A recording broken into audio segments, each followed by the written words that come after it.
बाहेर थोड्या साईडला.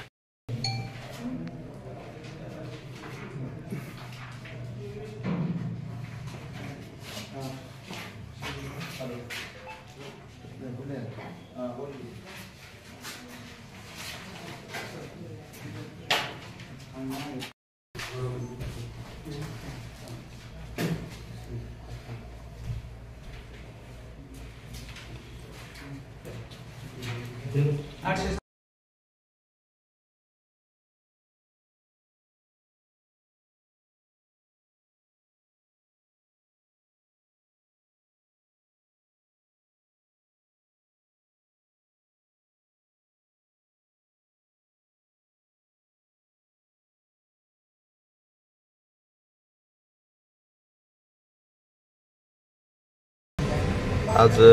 आपल्या देशाच्या सार्वत्रिक निवडणुकीचं मतदान होत आहे आणि जगातल्या सगळ्यात मोठ्या लोकशाहीचा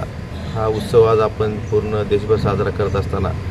आज मी माझं मतदान स्वतः इथे येऊन केलेलं आहे आणि माझी सर्व मतदार बंधू भगिनींना विनंती आहे की आपण आपल्या ह्या देशाच्या लोकशाहीच्या उत्सवात मोठ्या संख्येनं सहभागी व्हावं आणि आपल्या देशाचं पुढचं भवितव्य ठरवण्यासाठी आपल्या पुढच्या पिढीचं भवितव्य ठरवण्यासाठी आपण जास्तीत जास्त संख्येनं मतदान करावं हीच माझी सर्वांना विनंती आहे.